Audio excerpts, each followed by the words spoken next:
Hello friends, welcome to my YouTube channel. இன்றைக்கி நம்ம பார்க்க போகிற டாபிக் என்னென்னா கான்ஸ்டியூஷனல் பாடிஸ். அதாவது இந்திய அரசியலமைப்பில் குறிப்பிட்டுள்ள அந்த அமைப்புகளை பற்றி தான் பார்க்க போகிறோம். இதுக்கான ஷார்ட்கட் என்னென்னா constitutional bodies are confusing. So our first a advocate general. Advocate ஜென்ரல்னால் மாநில தலைமை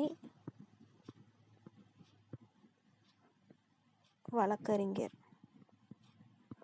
அதே இது பார்த்தோன்னா ஆர் அப்படின்றப்ப இதுவும் அட்டார்னி ஜென்ரல். அட்டார்னி ஜென்ரல் பார்த்தோன்னா இந்திய அரசு தலைமை வழக்கறிஞர்.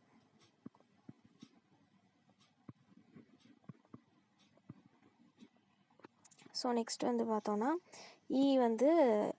Election commission. ஸோ தேர்தல் ஆணையம். நெக்ஸ்ட் கன்ஃபியூசிங்கில் சி சிஏஜி. சிஏஜின்றவங்க யாருன்னா தலைமை கணக்கு தணிக்கையாளர்.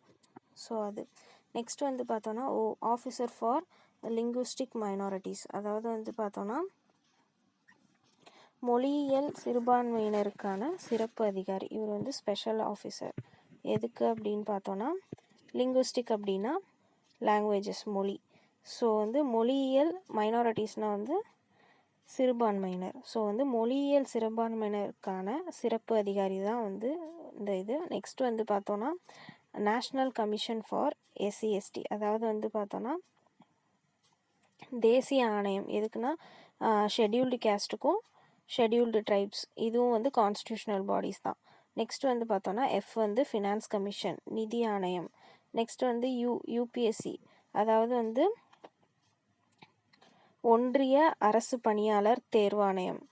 அதே மாதிரி எஸ் அப்படின்றப்ப ஸ்டேட் பிஎஸ்சி. அதாவது மாநில அரசு பணியாளர் தேர்வாணையம். ஸோ நான் ஸ்டேட் பிஎஸ்சின்னு பார்க்கும்போது நம்மளுக்கு TNPSC.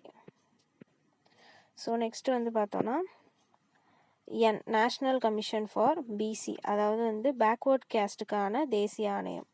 Next G GST council. அதாவது சரக்கு மற்றும் சேவை வரிக்கான குழு. ஸோ இது எல்லாமே பார்த்தோன்னா கான்ஸ்டியூஷனல் பாடிஸ் தான்.